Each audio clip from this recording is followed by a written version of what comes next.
Today we will discuss carbon-13 NMR spectroscopy. As we know that carbon-13, it is having a natural abundance of 1.1% only. Carbon-12 does not exhibit NMR since it is having I value, that is spin quantum number, that is 0.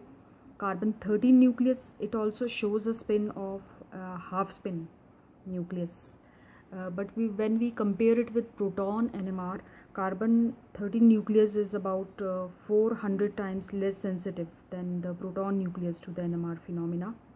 Now, due to low abundance, we are not able to see the carbon-13 coupling, or it is having a very low probability between the carbons, coupling between the carbons. And usually the range of chemical shift will be between 0 to 220 ppm, and with respect to tetramethylsilane we will see the chemical shift. Normal carbon-13 spectra, it shows single lines as they are broadband proton decoupled. This type of carbons, they are determined by a number of peaks. This is the journal chart which is showing the chemical shift value that is ranging from 0 to 220 ppm. So for example 220 to 160, that is carbonyl carbon, then alkene carbon, aromatic carbon, then alkyne carbon, then carbon with halogen, then carbon in which no oxygen is attached. So different functional group, they will show different range of chemical shift value. Now here we will try to calculate the chemical shift values. The chemical shift, they are generally related to the hybridization and the substituent electronegativity. Now we will start with alkanes. Alkane group unsubstituted by heteroatoms. They generally absorb at about 60 ppm downfield from tetramethylsilane. If you see methane, it absorbs at 2.5 ppm upfield from tetramethylsilane. Now these are the shift parameters which we will denote by A. So for carbon-13 atom, alpha value will be plus 9.1, beta will be plus 9.4, gamma will be minus 2.3, delta is plus 0.3 and eta is plus 0.1. So if primary carbon is attached to tertiary carbon, we will give the value minus 1.1. If primary is attached to quaternary carbon, then the value will be minus 3.4. If secondary is attached to tertiary, we will give the value minus 2.5. If secondary is attached to quaternary, then it will be minus 7.2. Tertiary attached to secondary carbon, minus 3.7. Tertiary attached to tertiary carbon, minus 9.5. Quaternary attached to primary carbon, that will be minus 1.5. Quaternary attached to secondary carbon, it will be minus 8.4 ppm. So these are the parameters. Now let us see how to calculate the chemical shift value. This is the journal formula for calculating the chemical shift value. So delta value will be minus 2.5 plus summation of the NA, where A is this shift parameters which I just told you. This is the compound which we will use to calculate the chemical shift value. Now let us calculate the chemical shift value of different carbons. So for this compound I will be starting with, it is having a journal formula minus 2.5. 2.5 we are taking because methane, it absorbs at 2.5 a field from tetramethylsilane, plus summation of number of carbon and the shift parameter which I am taking. These are the shift parameters. So we will calculate for carbon 1, 2, 3, 4 and so on.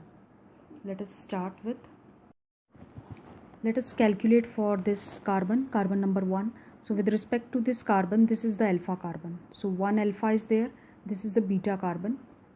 Then this 2, they are the gamma carbon, and this one is the delta carbon. So if we see the carbon number 1, it is having 1 alpha carbon, 1 beta, 2 gamma and 1 delta.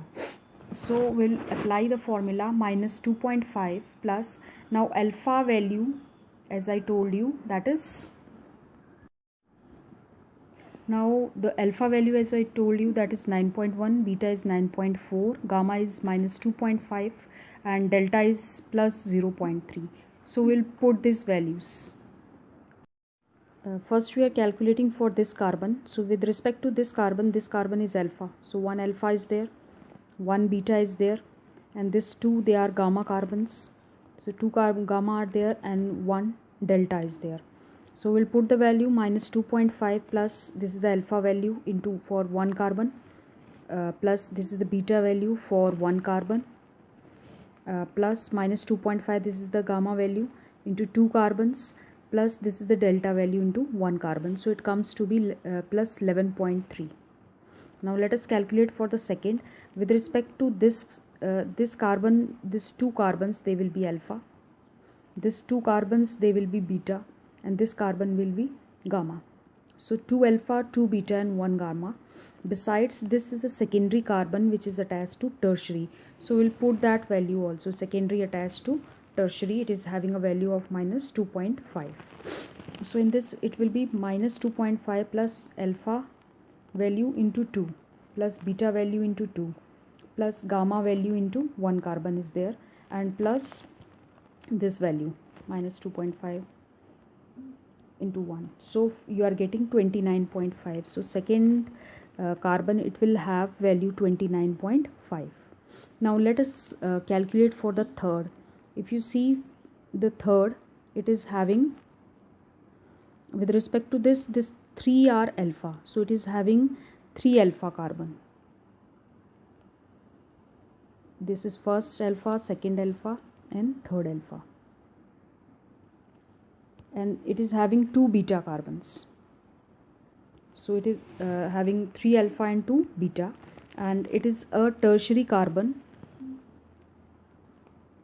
which is attached to secondary. So tertiary attached to secondary, this value also you will put. So 2 such cases are there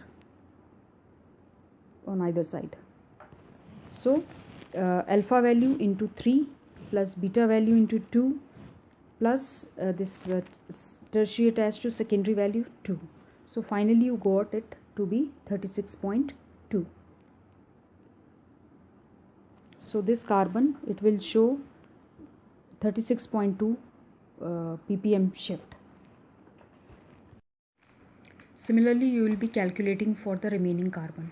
Let us now calculate for carbon 6. Now carbon 6, with respect to this carbon 6, this one is the alpha carbon, this 2 they are beta, and this 2 carbons they are gamma carbons. So it is having 1 alpha, 2 beta and 2 gamma. And this carbon is a primary carbon which is attached to tertiary. So primary attached to tertiary, that is having a value of minus 1.1. We'll put that also. So let us see after calculating what we are getting. Minus 2.5 plus 9.1 into 1. This is the alpha value, plus 9.4 into 2 beta are there, and plus minus 2.5, this is for gamma value, into 2 plus minus 1.1 into 1. So finally you will be getting chemical shift of 19.3. This is a chart which is showing the substituent effect. That is what will be the value for the substituent if one hydrogen is replaced by that substituent. Now let us see with OH. With OH, if it is terminal OH, it is showing value of 48 for alpha and 41. For beta, it is terminal is having 10 and internal is having 8, and for gamma it is minus 5. So let us solve one example. We'll see the effect of substituent in this compound. Now alpha carbon I am seeing. With respect to this is alpha. With respect to OH group, this is alpha, this is beta and this is gamma. So I'm calculating for this first. This carbon, it is having a chemical shift value of 34.7, So OH is attached at alpha position. This is internal OH. So 41 I'm adding. This I have seen from the chart which I have shown you previously. So I got the value 75.8. Now for beta, carbon initial value was 22.8. Now beta position with respect to this, it is showing the value of 8. So I will write 8, that will give you 30.8. And for gamma, it is initial value was 13.9 and the value is -5, so it will show 8.9. I can show you the chart again. For OH, it is 41, 8 and -5.